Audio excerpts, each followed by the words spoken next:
3, 2. Being on some chip, we go 0 to 100, but real quick. Maybe on that rap. Welcome in to not just any episode of Trust the Process Live. This is the 100th episode of Trust the Process Live here at the Sportsbook at Parx Casino. We're here to have a great time. As you can see, we're joined by some familiar faces: Everett Terry, Mickey Grace, James Jackson, Max Kulish. I'm your host, Jake Galli. We've got some special guests here for you tonight. But guys, just to start it off, Mickey, why don't you bring it in with some rapid fire, just like old times? That was so good. I'm so happy. I thought I was going to interrupt you. You left in good hands. That was so good. Good job. Well, we're going to get into some rapid fire, just like we used to. You ready? There it is. I'm always ready ready. to kick these young kids' butts? Of course. All right, so rapid fire. How close is Carson Wentz to pulling an Andrew Luck? Who wrote that dramatic question? I have a very detailed and specific answer for this question. Carson Wentz is approximately torn cartilage in 2 ribs, a torn abdomen, at least 1 concussion, a torn throwing shoulder labrum, and a mysterious calf and ankle issue away from being. Yeah, that is Andrew Luck's list of his injuries that he has sustained in his NFL career. That is how far Carson Wentz is from pulling an Andrew Luck. He needs about 4 years of possibly the worst offensive line play in the league to get there.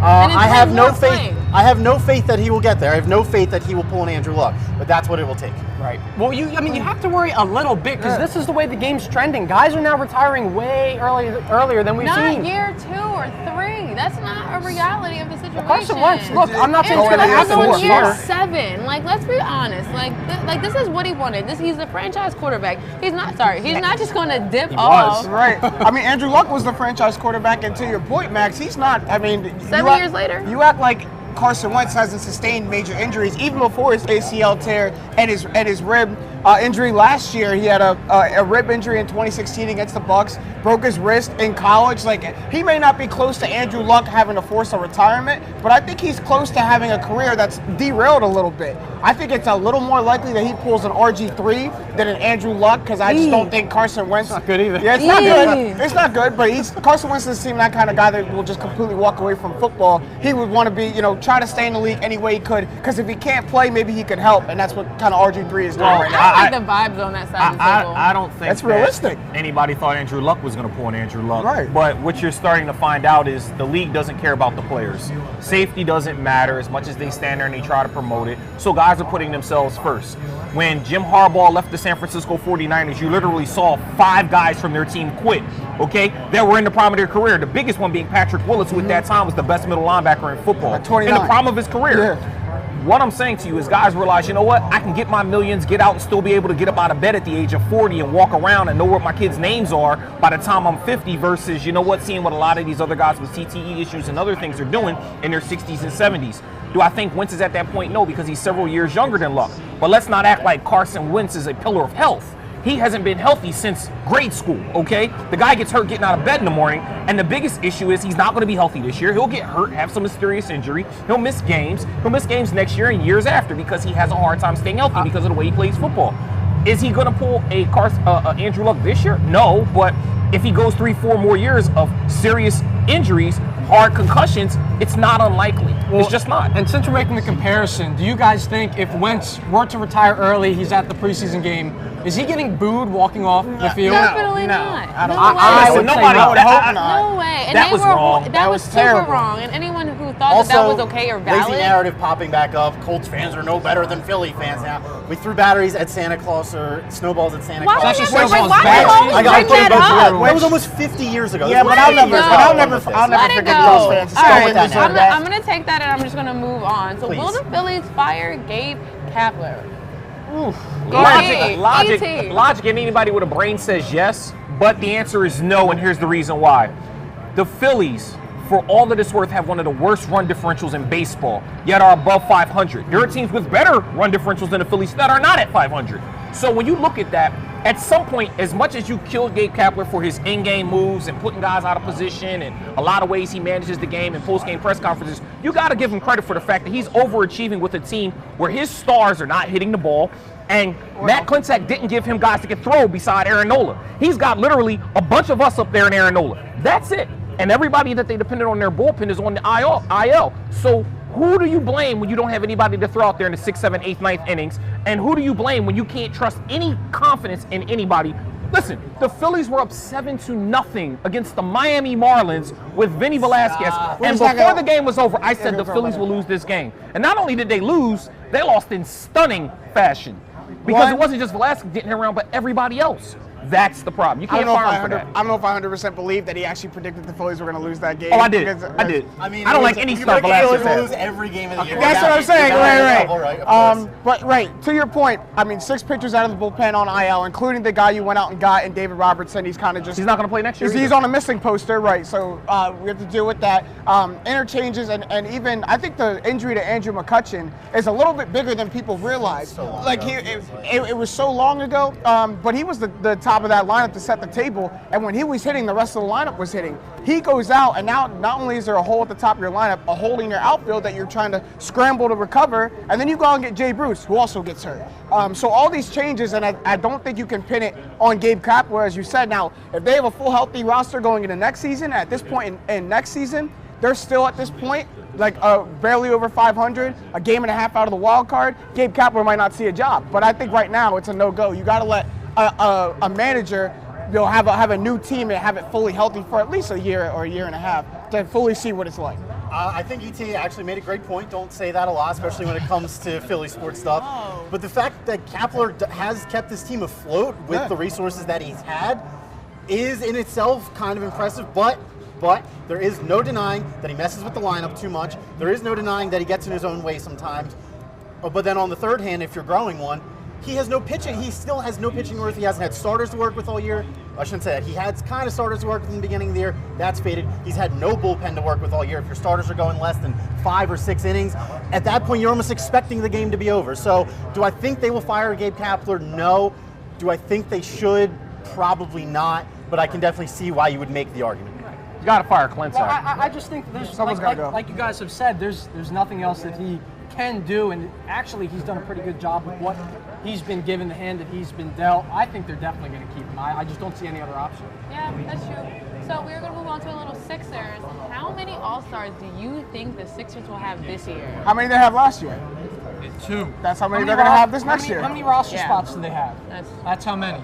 This is going to be the best team that you have ever seen in Philadelphia. I like this. This is going to be the best defensive team I almost left the table just in now. the NBA. No, straight up, this is going to be the best defensive team in the NBA. The question was how many All-Stars. I'm answering to the same All-Stars they had last year. Don't expect Tobias Harris to become an All-Star. And you said so Ben and Joel. Ben and Joel are your All-Stars. I think they're going to have 4, personally. Like what? I mean, when you look at Al Horford, first off, the East is weaker now. You have Al Horford. It's just water. Don't worry about it. That's how I say refresher in the show. You have Al Horford and Tobias Harris. Tobias Harris is now in a role where he can step forward and be a ball-handling player, which is where he thrived in Los Angeles. Was he an All-Star in Los Angeles? He didn't get enough time. Look, he's been bouncing around the league. He's been bouncing around the league. Okay. Look, you got a fair shot in Philadelphia. You're going to have the best team in the entire East. We know that they like to favor the good teams. Remember in Atlanta had all those All-Stars. Were the guys on Atlanta necessarily the best players in the league?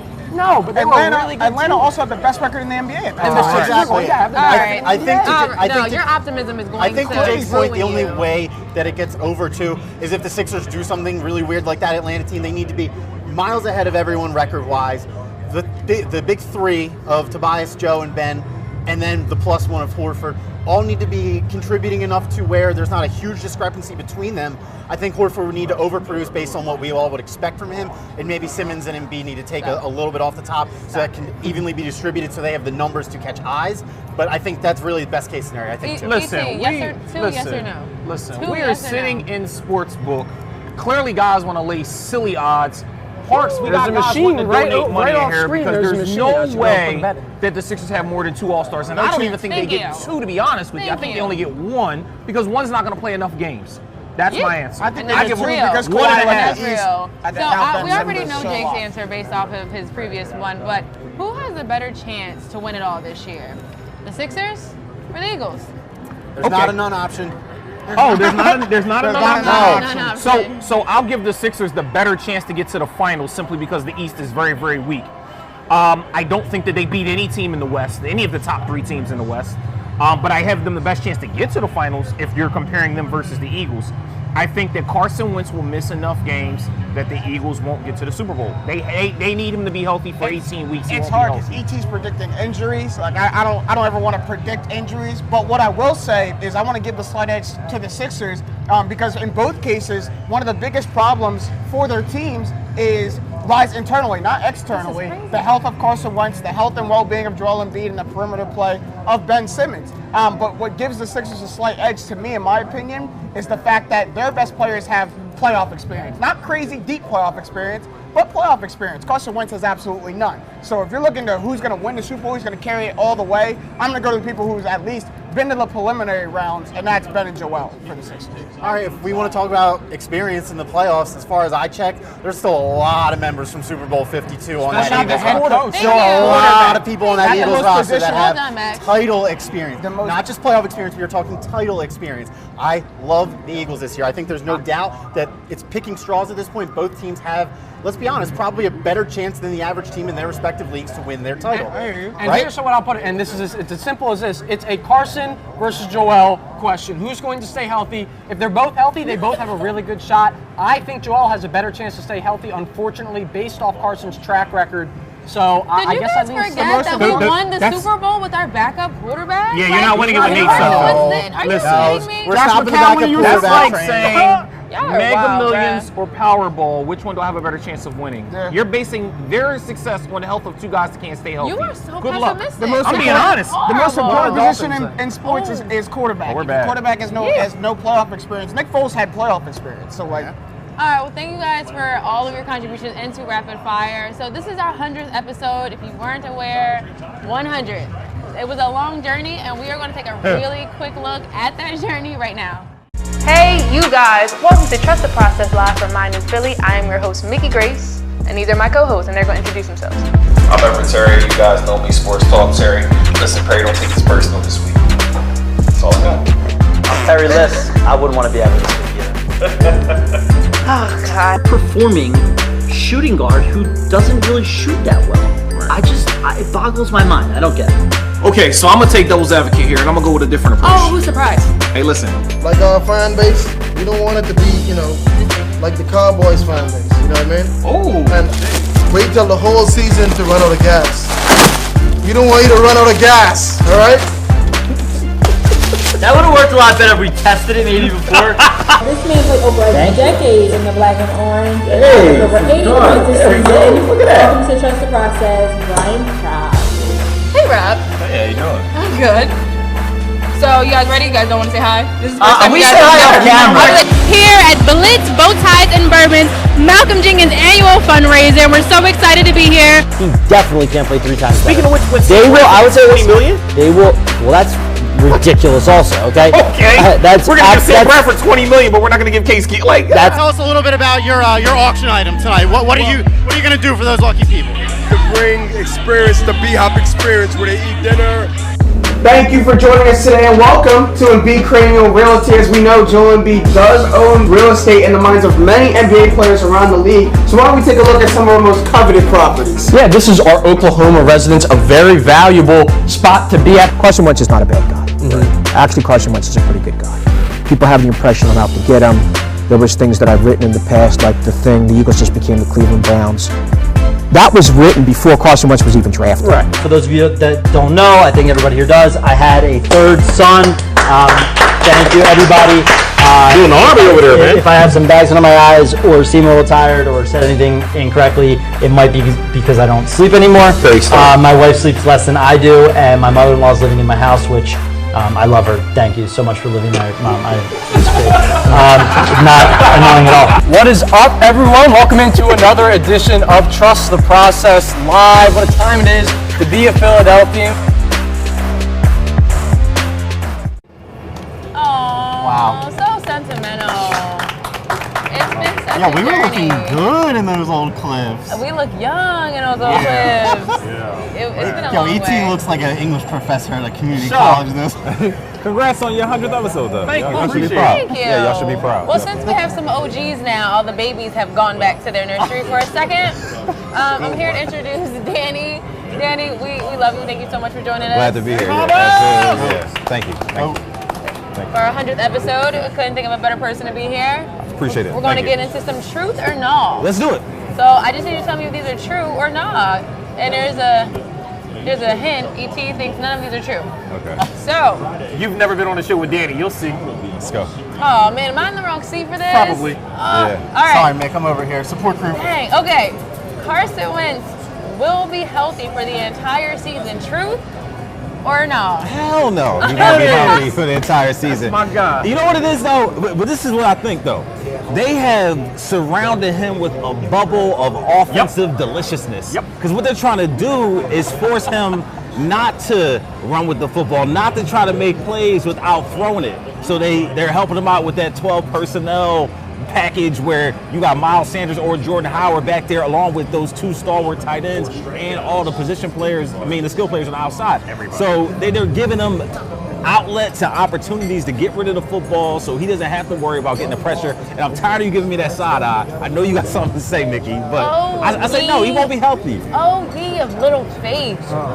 Like, it's just, you guys are the worst. My attitude is like vibes. Missouri. Please Show do me, not baby. go. Please don't go You to gotta show camp. me. Don't go to a game. Your vibes are not welcome. Like, he is. I'm not a cheerleader. She said, don't go to a game. Don't do your job. Right. No, I'm just saying. Stay in the back. He's been injured every year any- since give me his senior year in college. Give me any 12-month cycle where Carson Wentz has been healthy since literally going back to college.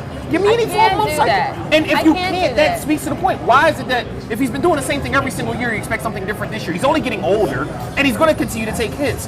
The big thing is, to what Danny spoke, is perfect. They try to give him enough weapons where, you know what, year one he had to create plays with his feet, but now he doesn't have to as much. They want to give him as many outlets, teach him to get down and slide, make him more Russell Wilson, less Michael Vick.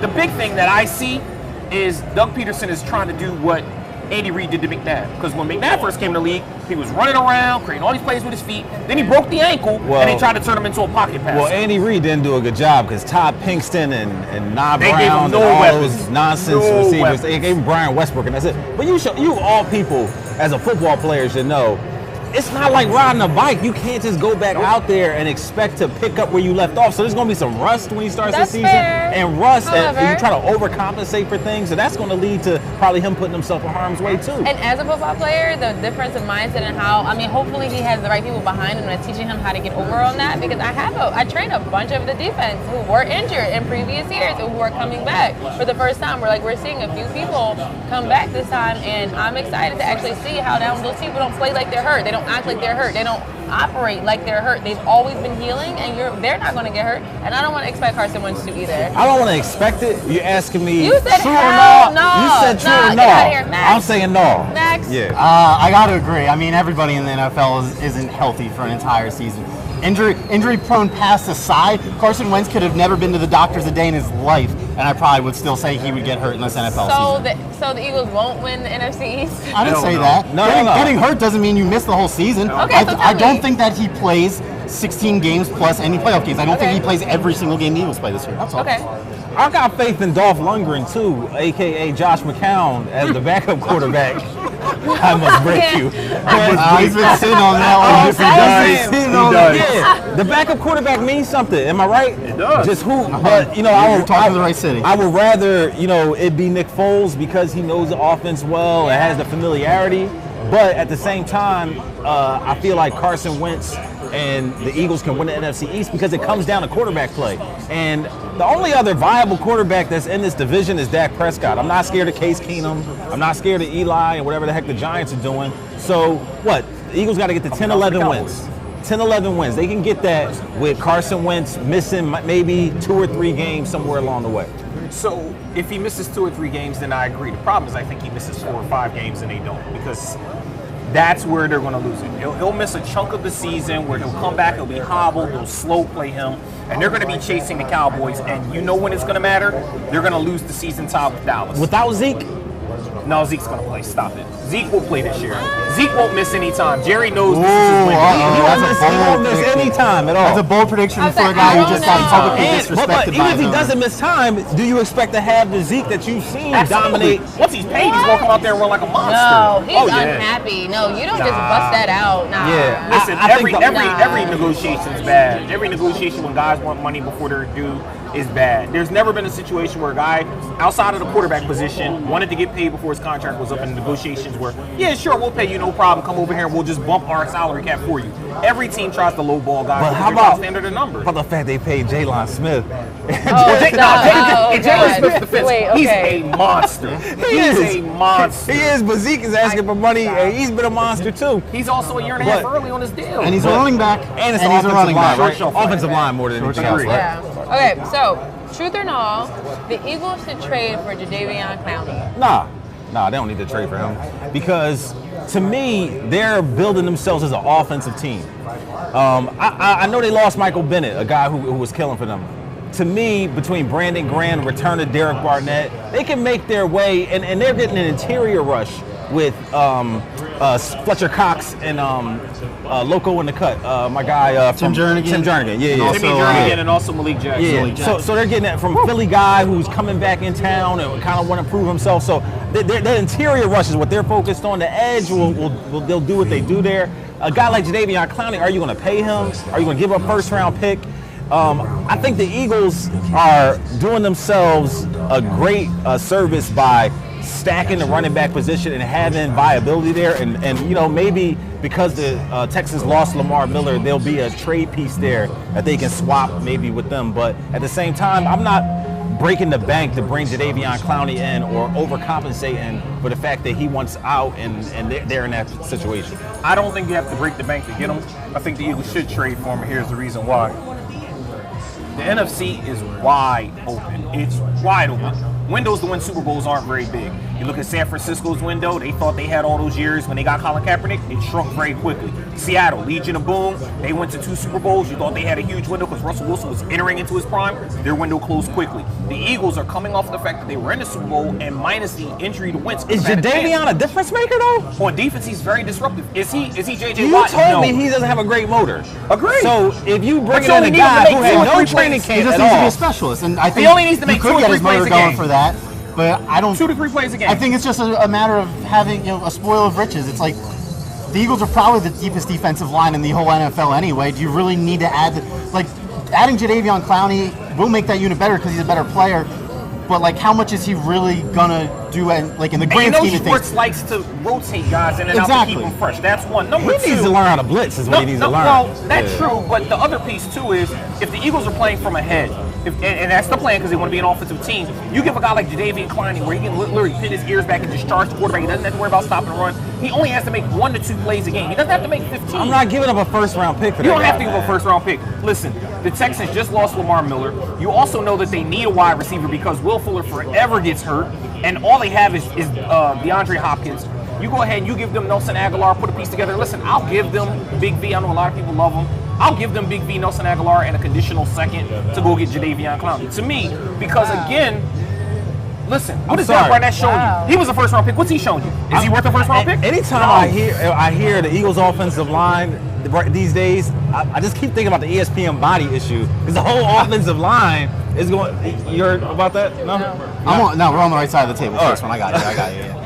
Whole offensive lines will be ESPN body issues. I'm like, wait, what, hold on, slow down. Wait a minute. But I don't need Jadeveon Clowney to win. The Eagles are very clearly trying to win the Super Bowl this year. Does Jadeveon Clowney help further that goal? I think the answer is yes. I don't know if it's worth trading for him. Yeah, I'm not would I be mad or not get why they traded for him? Absolutely not. The Texans don't really have a lot of leveraging power. No. They've already made it clear they're not signing him. They have needs on offense. I think if you're going to do it, do it cheap. All right, so our last truth or no for the 100th episode. Should the Eagles have franchise tagged Nick Foles so they could have traded him to a team in need, like the Colts? So I argued this all offseason, and my answer is and still is no, and here's the reason why. You commit $25 or $26 million to a backup quarterback. You don't know Andrew Luck's going to retire. Andrew Luck didn't know he was going to retire. Right. Now you're stuck with him on your roster. And by the way, teams that know you have him, out of spite, when they lose a quarterback, would rather go somebody off the waiver wire than give you that cap release because it straps you from going to get something else that you may need. I don't think that was the move they needed to make. Did they need a quality backup? They got it with Josh McDaniels. Listen, you got to hope Wentz stays healthy because then at that point, Foles is just a $25 million paperweight clipboard holder. That's all he is. Yeah, the market wasn't there for Nick Foles at all. It wasn't. They thought Jacksonville would be like a trade partner, but it didn't end up that way. And the dude has a statue outside of the stadium. You got to be able to kind of like have a little give and take with them because of all these given to the franchise, particularly when they're him. You know, I heard you guys talking about Andrew Luck. Like thought he would retire at certain points in his career and didn't even know he would make it to this point. So I look at Nick Foles as kind of like an anomaly. Like you had something that was great. And then you gotta let it go. You gotta move on. Like love something, let it out its cage. You gotta let a chance to let the bird fly. And like you said, it's a risk. They could have rolled the dice and anticipated an injury happening and hoping the leverage would have been there for them to make a trade. But to commit that much cap space to one player who won't see the field as much, hoping that you could trade him, that'd have been a silly and proposition. And think about the locker room because you already know that Wentz was in his feelings about the whole full situation. He didn't want that guy in the locker room. And it wasn't anything personal, but it's just from a mentality. If you're committing to Carson Wentz, you got to commit to Carson Wentz. I would say the locker room, maybe not even from from Carson Wentz's standpoint, but maybe the locker room mentality of other players, right? For potential free agents and people wanting to come to Philadelphia down the line are going to see, hey, this franchise treats people the right way. This guy came in, he paid his dues, he was a backup. When it was time for him to get his number called, he came in, won him a Super Bowl. They made one good business decision. We kept him last year as an insurance policy, and this year was off the table. They said, Nick, if you want to leave, we're going to let you leave to go find other opportunities, and that kind of stuff shines through to the NFL world as a whole. Nice. Well, as you guys can see, we are here at Parx Casino. We're at Sportsbook. We're going to hear a quick word from our sponsor. Yep, and Mickey, as you said, since we are at the Sportsbook here at Parx Casino, I figure I'd tell you a little bit about the Sportsbook. Sports betting is available in Pennsylvania and at Parx Casino. You can make sports bets at the Sportsbook at Parx Casino, at the South Philadelphia Race and Sportsbook, and at the Oaks Race and Sportsbook. It's actually down by James and I's way.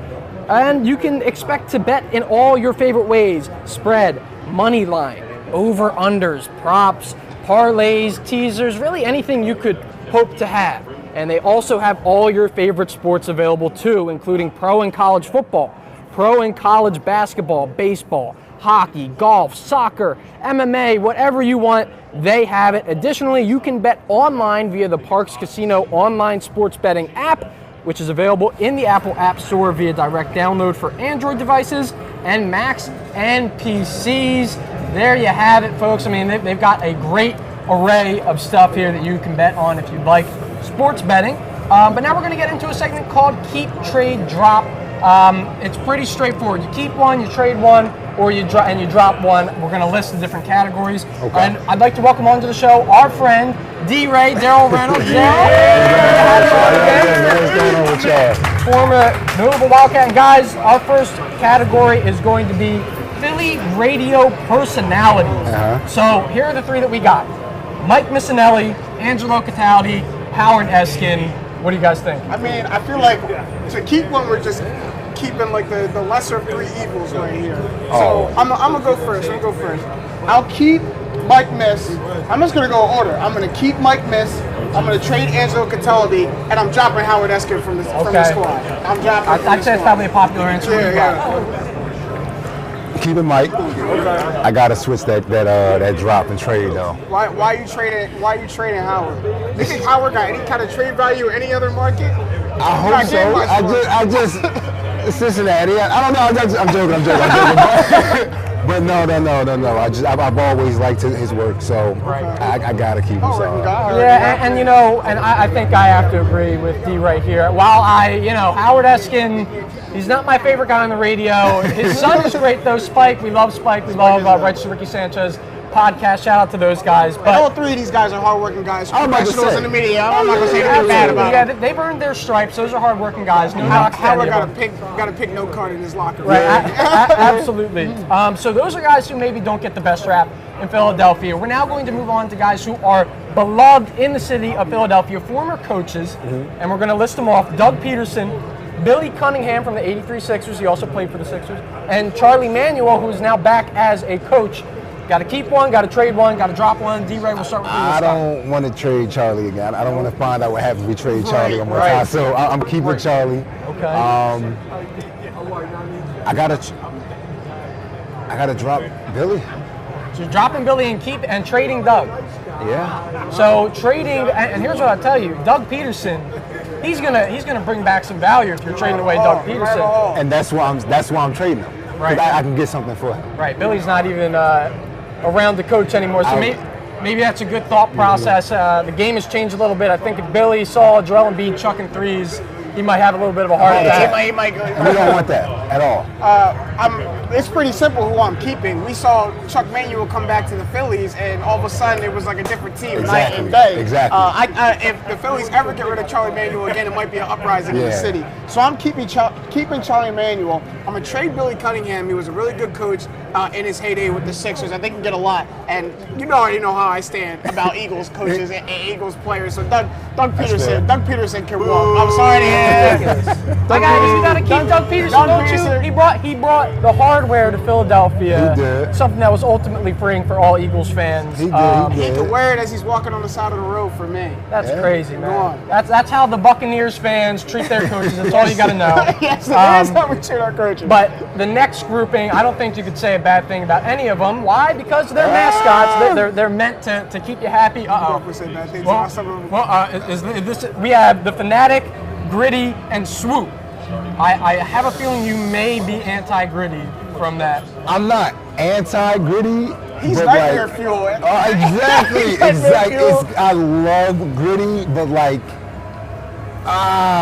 it's like for the same reason you love the villain in the movie. I can't root against you, but I'll be damned if I go for you. Right, I'm not supposed to like you. I gotta keep the Fanatic.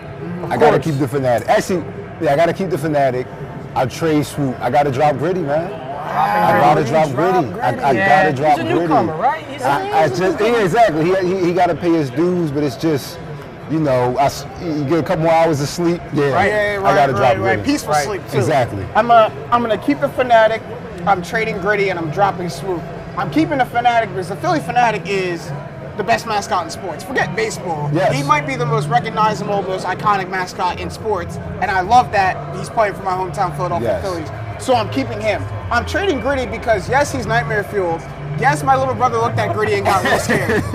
But Gritty also came onto the scene and made a splash, unlike any other mascot I've ever seen. I just feel like he took it over. I feel like when they thought up that character, it was like, this is gonna go really good or really bad. Really bad. And I'm gonna bet whoever did it was like, I'm staking everything on it. It's gonna work. And it did. It's gonna work.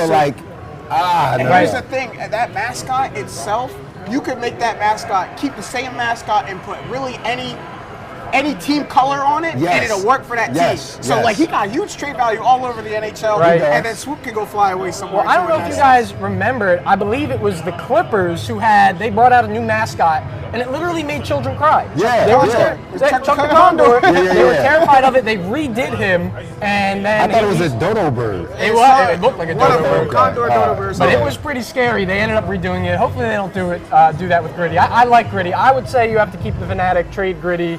Drop Swoop. They have like two different swoops. Coming around. Here's the thing, they got the swoop that's like a regular mascot, and then they have the swoop that's like an inflatable, like bouncy castle type material. Okay. And he does like flips off his head. He's a little bit crazier of the swoop. So I still got him in tow. You didn't even know that. I did not. Our last segment here is going to be about style, about the jerseys. You guys are two pretty fashionable characters, so you tell me. You got to keep, trade, and drop one.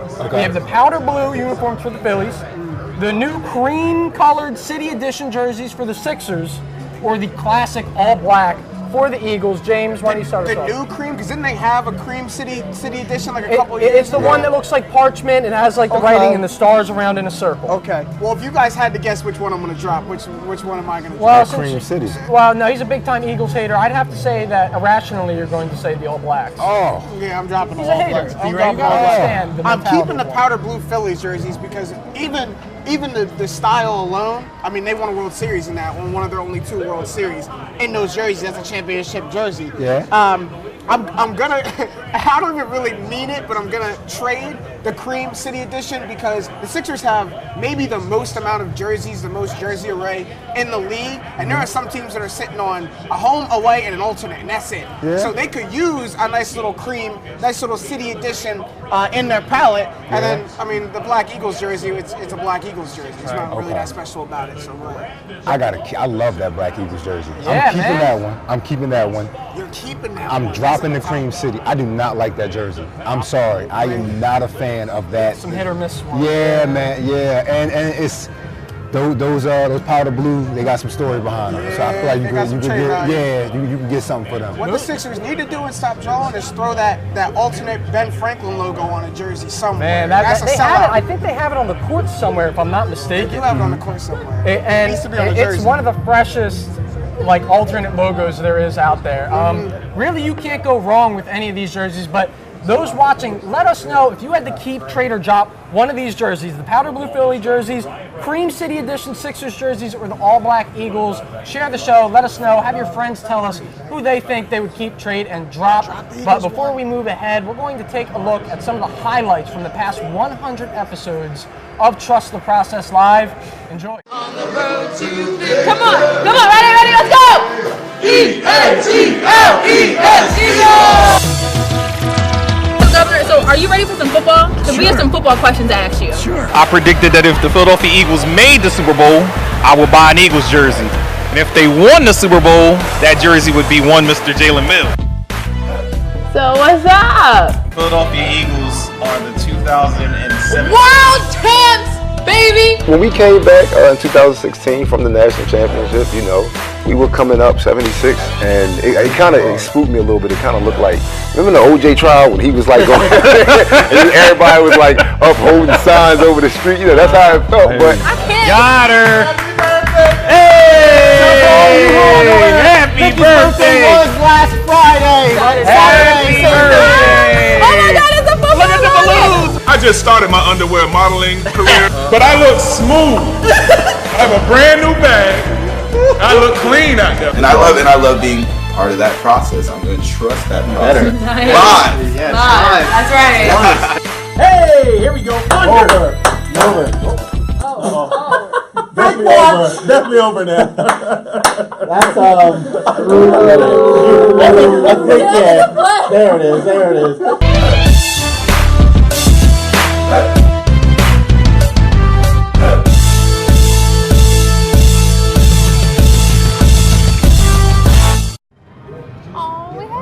There were some great moments in there for sure. We might get scouted. That's a Cute. good highlight. Highlight tape. Let's go Huddle.com upload it. Yeah, for about half of it. I think it came in around episode 50. But it's been some great moments. And for this edition of Tap Outs, I think it would only be right if we go around and give your thoughts on TTPL reaching 100. Mickey? I don't even you didn't bang the desk or anything. Like, what? No, it is now time for your tap out. See the things that made you tap out? It's not a drum roll. Yeah, well, that kind of. That's the play on it. What are you doing? What are you doing? These children these days, Gen Z is just going to... Gen Z. I'm going to start far left. Yeah, Gen Z. Give the newbies, let them go left to right. Max, your thoughts on TTPL reaching 100 episodes? Obviously, it's incredible.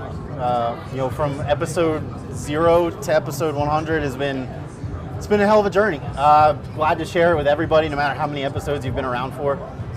Real quick, I just want to say this show has just been, it's been everything I was looking for at the time. Like, I wanted just a way to creatively talk about sports, and along the way I got to do awesome things like drink for free at a bunch of places, eat for free at a bunch of places. I got to interview Bernard Hopkins one time. Yeah. My second ever interview on camera 5 minutes after I did my first one. This show's done a ton for me. I love working with you guys, on camera, off camera, everybody, man. It's just been a hell of a journey this far. And yeah, man. At this point, what else is there to say? 5 digits himself. How am I supposed to follow that? I don't know. Good luck. That's why I wanted to go last, because I know. Up. All right, now the infants. All right, so I am a newcomer to the show. On this panel, the newest comer as a host. But I've seen where it came from to being, as ET puts it a lot, a show that was taped on a camera in a basement with a green screen, and to see where it is now, how professional it is, how serious we take it. Week in and week out. We're doing a show from Parx Casino, the 100th episode. Just to be a part of, the journey to where it is now, to where it could still go. This is not the ceiling at all. Is humbling and an honor to be a part of such a great crew and something like that. It's I'll never take being a part of Trust the Process or My New Philly or being part of the show. I'll never take it for granted. Yeah. So it's amazing. It means the world to me. Me and Jake have our own little spin-off, Sixers in 60, also Trust the Process Live. So as Max said, great opportunities have come out of it, and it's just great. Everything I was looking for and more. It's amazing. It's been a wild ride, right? Yeah. We've been through 100, and being on both sides of it, started as an intern, as a producer, I want to give this time to talk about the people who make it all happen, who you don't see. Jim Heiden, who's doing all the cuts. He is a hell of a worker. Sean Northgrave as well, coming in as an intern, working his way along with the sound. We have executive producer Zack James, who's gotten us. He is the hunter-gatherer of Trust the Process Live. And Kyree Terrell, the man who makes it all happen. We have a great crew, and from the bottom of my heart, thank you. Yes, sir. Man, it sounds like he got choked up there at the end, man. Yeah, before Trust the Process Live, there was a show called The Green Nest, and me and E.T. were on that, and we talked about, Mike, shout out to Mike, we talked about the Eagles and about football, and that was a time in my life where I didn't know if football was going to be in my life. Everyone knows I've been coaching football for 8 years now, and I didn't have any options at the time, and so My New Philly gave me an opportunity to talk about football and be involved in football in a way that I haven't been before, but it was still very much in my life, which put me in front of tons of people, and we've evolved into Trust the Process Live, where I get to argue and be cute. You're good at that. You're good at the arguing. Thank you, Jake. I worked on it. But I love it. It's family, and I can talk about sports, which I love to do, and be me. And so these people have turned into my friends. They are wonderful in my life, and I can't thank My New Philly enough. When we started this, and someone alluded to it, Kyree Terrell came to me and said, "Hey, listen, Everett, we're going to be doing something in a basement," and he's like, I need you to believe in me. And I looked at this guy like, I don't know what the heck he's talking about. I'll do this little, pseudo TV thing. It might get 2 or 3 weeks and I'll be out. And to see what it started out with me and him filming in the basement of his house years later. On the green screen. So where we are now, shooting from venues like Parx Casino, being at different restaurants, being in places like Shima's, meeting some of the folks that we've met, being able to rub elbows with some of the elites and not just Philly sports, but even national broadcasters and folks that are of influence in this world, in this community. It's went a long way for us, and it's been an awesome ride, an awesome journey. Starting at the very bottom with, buzzer beater with Natalie Eganoff, who we miss and is doing great things for the Mike Missinelli show. Going off to my own spinoff, which was Sports Rewind, and The Green Nest, and now TTPL, and some other shows we've now seen, Sixers and 60s, and some other things coming down the road. It's been fantastic to go through it all, and I am so grateful for the opportunity to be here and to present it as the elder statesman of this show, of this staff. I wouldn't have traded it for anything. Uncle E.T. Shut up, Max. Uncle E.T. We're not going to call me Uncle E.T. disrespectful. ever again. The children are disrespectful. Listen, that's okay. They were in high school when this show started, and that's all right. Yay. So I want to thank, Trust the Process Live, Kyree Terrell, Zack James, all the folks behind the scenes who help make this possible every single week, all the folks who've tuned in and watched us. You guys really make this matter to us, and we thank you for Shout out to Perry, by the way. Perry. Here it is. Happy 100, and thank you for watching Trust the Process Live on My New Philly, where something is always new and everything is always Thank you for everything. We're nothing without you guys. Thank you. Real quick. Yeah, no one thanked them. Nobody thanked them. You guys included. You guys. It was like, I don't know what I'm supposed to say right there. And Mr. Galli in the back. Hey, with the hands. Great job, everybody. No, great job.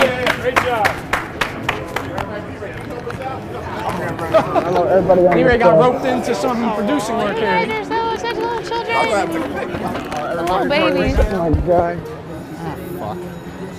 All right, guys. Many hands make light work. Do something. I don't know.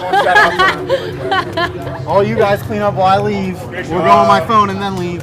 Cool. Okay. Yeah, we're trying to get everyone together. So we're gonna take some pictures. Nice picture. I'm D.Rey going coming to from a different. D.Rey coming from a crazy vantage point. Exactly what happened.